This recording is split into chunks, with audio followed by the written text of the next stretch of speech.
स्वयं सहायता समूह की दीदियों के लिए एक बहुत ही बेहतरीन जानकारी लेकर के आए हैं। इस वीडियो में आपको बहुत ही अच्छी अपडेट बताएंगे कि स्वयं सहायता समूह में जुड़ने के बाद दीदियां कौन कौन से कार्य कर सकती हैं या फिर आपको क्या करना चाहिए। स्वयं सहायता समूह में जुड़ने के बाद नौकरी का रास्ता रहता है या फिर आप मतलब कि 3 रास्ते रहते हैं लगभग, वो भी बताएंगे हम आपको। नौकरी या रोज़गार, आपको इनमें से क्या अपनाना चाहिए, क्या अपनाने से नुकसान होंगे, क्या अपनाने से लाभ होगा आपका ज़्यादा, किससे आप ज़्यादा अर्निंग कर सकती हैं, किससे अपने घर परिवार का खर्चा चला सकती हैं, किससे आप मतलब कि बेहतरीन तरीके से आत्मनिर्भर बन सकती हैं। तो वीडियो में पूरी जानकारी बताएंगे, तो वीडियो को पूरा देखिएगा ज़रूर से, क्योंकि आपको इसी वीडियो से सारी अपडेट मिलेगी। तो अंत तक देखिए, चैनल पर नया सब्सक्राइब कर लें, लाइक और शेयर करना ना भूलें। तो सबसे पहले स्वयं सहायता समूह की सभी दीदियों को हम बता देना चाहेंगे कि स्वयं सहायता समूह में नौकरी जो होती है लगभग 40 प्रकार की इस वक्त नौकरियां समूह में हैं।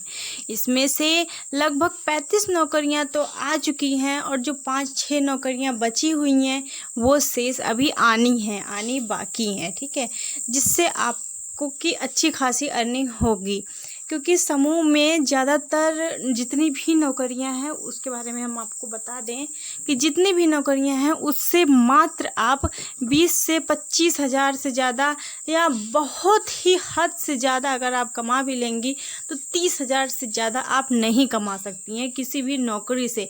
2-4 हज़ार 6 हज़ार की तो नौकरी ही है, और जो बड़े लेवल की नौकरी है ICRP IPRP, इसमें 15 हज़ार 20 हज़ार बन जाता है। उससे भी बड़े लेवल की जो नौकरी है उसमें 25 हज़ार, हद अगर बहुत ज़्यादा है तो 25 समझिएगा, बस 30 तो समझिए ही मत। ठीक, 20-25 से ज़्यादा पैसा नहीं मिलता है, यानी कि 20-25 का मतलब है हमारा 20-25 हज़ार से ज़्यादा आप नहीं कमा सकती हैं अगर समूह में कोई भी नौकरी कर रही हैं तो। और वो भी कितने से स्टार्टिंग है? 1500 रुपये से, क्योंकि 1500 रुपये या 2500 3500 ऐसे इसमें सैलरी मिलती है, या सैलरी भी नहीं है, मानदेय समझिए, किसी का भी फिक्स नहीं है। सभी संविदा पर दीदियां काम कर रही हैं, कोई सरकारी नौकरी ये नहीं है पूरी, क्योंकि अर्ध सरकारी है, संविदा पर है। अपने आप को सरकारी समझने की भूल ना करिएगा। आप समूह में चाहे जो भी नौकरी कर रही हैं, चाहे BC सखी की कर रही हैं, चाहे बैंक सखी कर रही हैं, चाहे समूह सखी कर रही हैं, क्योंकि समूह सखी की जो नौकरी है उसमें एक समूह का आपको 100 रुपये दिया जाता है और 6 समूह पर या 7 समूह पर एक समूह सखी रखी जाती हैं। मान लेते हैं आपके यहाँ पर 6 समूह है तो कितना हुआ आपका महीने में? 600 रुपये। दौड़ना उसमें कितनी बार पड़ेगा आपको, इस बात का ध्यान रखिएगा। समूह सखी बनने के बाद आपको इतने काम दे दिए जाएंगे, ब्लॉक से इतने काम दे दिए जाएंगे कि आप खुद ही हाथा खार करके बोलेंगे कि भाई अब इस नौकरी को हम नहीं कर सकते हैं, सर इस नौकरी को किसी और दीदी को दे दीजिए। अब वो सर क्या करेंगे? सर को तो पता है कि हमें काम करवाना ही है, अब चाहे आप करें चाहे दूसरी दीदी करे, है ना, काम तो उनको करवाना ही है। आप नहीं करेंगे, कोई दूसरी दीदी करेगी, दूसरी नहीं करेगी, तीसरी करेगी, तीसरी नहीं करेगी, चौथी करेगी।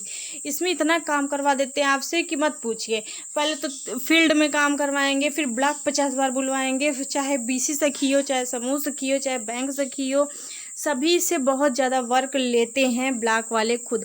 वो उनका जो कार्य है ना वो भी दीदियों से करवाते हैं। उनको जरा सी शर्म नहीं आती है कि दीदियां कैसे कैसे पैसा लगा करके, जबकि वो तो अच्छी खासी इनकम ले रहे हैं अपनी, अच्छी खासी उनको तो सैलरी मिल रही है 20-25 हज़ार रुपये उनको मिल जाता है आराम से। 15 से 25 हज़ार तक महीने का सैलरी उनको मिलता है BMM को। ठीक है, लेकिन फिर भी दीदियों से बहुत ज़्यादा वो काम लेते हैं। इस वजह से दीदियाँ थक हार के परेशान होकर के नौकरी छोड़ देती हैं।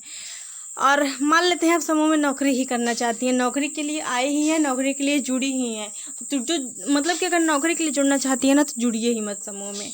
ठीक है, केवल नौकरी के लिए आप समूह में ना जुड़ें, क्योंकि पहले तो हम आपको नौकरी के बारे में बता दिया, और रोज़गार के बारे में बता देते हैं। अगर समूह में आप कोई रोज़गार करती हैं तो उसमें कोई भी गारंटी नहीं है कि आप कितना कमा लेंगी। कम से कम अगर कोई भी समूह में आप रोज़गार शुरू करेंगी, कम से कम 10 हज़ार से कम तो आप कमा ही नहीं सकती हैं। अब इसमें है 1500, 600, 4000, 5000, 3000, 6000 केयर टेकर का इतना ही मिलता है ना। ये मतलब कि नौकरियों में मतलब कि जो छोटी मोटी नौकरियां हैं BC सखी, बैंक सखी, इन सब की बारे में बात कर रहे हैं केवल। और इसमें है तो कोई भी रोज़गार आप कर लेंगी, 10 हज़ार महीने से कम आप नहीं कमाएंगी। समझ रहे हैं। अब जितना ज़्यादा आप प्रोग्रेस करेंगे, जितना जिस हिसाब का रोज़गार आपका, जैसे अगरबत्ती का जैसे ट्रेनिंग सरकार दिला रही है ना, आप सभी को RCT के द्वारा ट्रेनिंग दी जा रही है। अक्सर हम आपको वीडियो के माध्यम से जानकारी दे रहे हैं कि इस ट्रेड में ट्रेनिंग मिल रही है, आप लोग जाइए और ट्रेनिंग लीजिए। इसके बारे में ट्रेनिंग लेकर के अपना मतलब कि समूह से पैसा भी मिलेगा आपको। ट्रेनिंग अगर लेती हैं तो वहाँ से भी आपको 50,000 तक का लोन मिलता है, तो वहाँ से भी आप पैसा लेकर के अपना कोई रोज़गार शुरू कर सकते हैं। जैसे अगरबत्ती बनाने का हो गया, धूप बत्ती बनाने का हो गया, खिलौने बनाने का हो गया, और ऐसे ही बहुत कुछ हैं जिसके बारे में, ऐसे बहुत सारे ट्रेड्स हैं जिसमें आप ट्रेनिंग लेकर के रोज़गार अपना शुरू कर सकती हैं। तो इन सभी में आप रोज़गार शुरू कीजिए। इसमें से मतलब अगर अगरबत्ती का काम शुरू करती हैं, ये तो रेगुलर बेस पे चलने वाली चीज़ है। रेगुलर बेस पे इसको लोग ख़रीदते हैं क्योंकि डेली रोज़ लोग सुबह शाम पूजा करते हैं हमारे हिंदू धर्म में।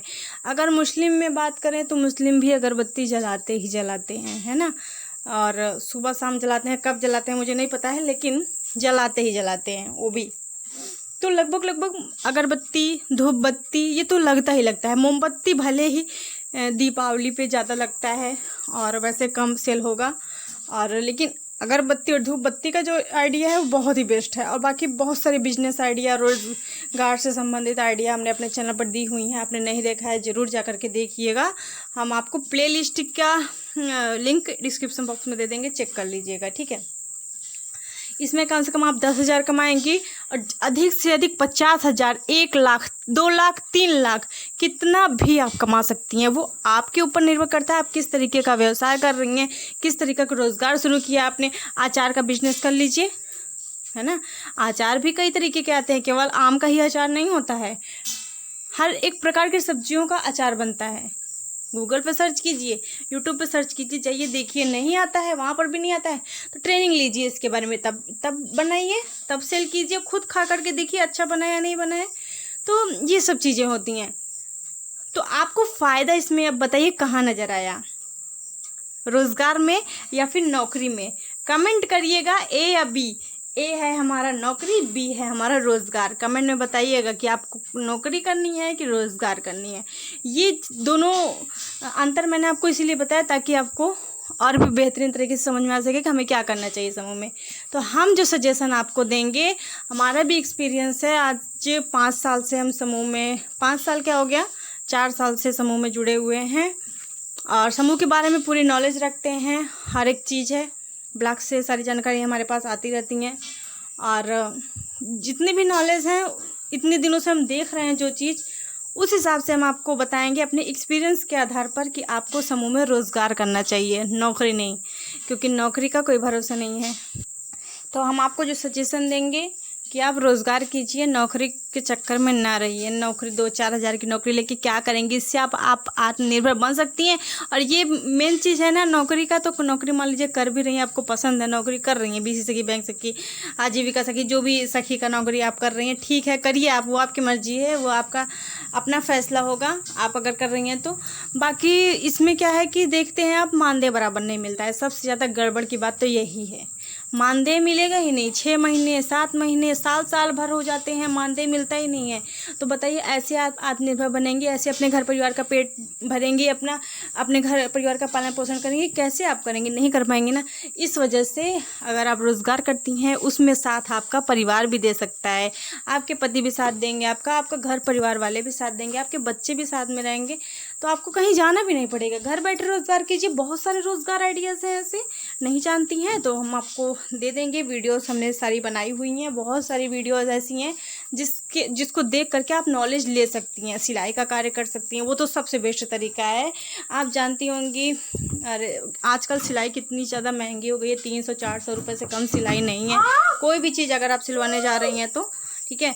बाकी यही सब चीज़ें थी, मैंने आपको यही बताना था कि दोनों में क्या अंतर है, आपको क्या करना चाहिए और क्या नहीं करना चाहिए, किसमें ज़्यादा बेनिफिट है। अब वो आप डिसाइड करेंगे। मैंने जो बताना था मैंने आपको बता दिया है। बाकी आपको हमारे द्वारा दी गई जानकारी अगर ज़रा सी भी पसंद आई हो तो एक लाइक करिएगा, मुझे पता चल जाएगा कि आपको पसंद आई है। और कमेंट बॉक्स में जा कर के लिख दीजिएगा कि आप क्या करना चाहते हैं, या समूह में नौकरी कर रहे हैं या रोज़गार कर रहे हैं, क्या कर रहे हैं। और पैसे की कमी नहीं है, पैसा तो सरकार आपको दे रही है ना। बैंक समूह से पैसे मिल रहा है, समूह से पैसा उठाइए, रोज़गार शुरू कीजिए, और कम ब्याज पर आपको भरना भी, ये भी नहीं है कि 10% लग रहा है ना, 1-2% है, उसमें आराम से आप मैनेज कर सकती हैं, कोई प्रॉब्लम नहीं है। बाकी इस वीडियो को शेयर करें, चैनल में सब्सक्राइब कर लें। मिलते हैं अगले वीडियो में नई जानकारी के साथ।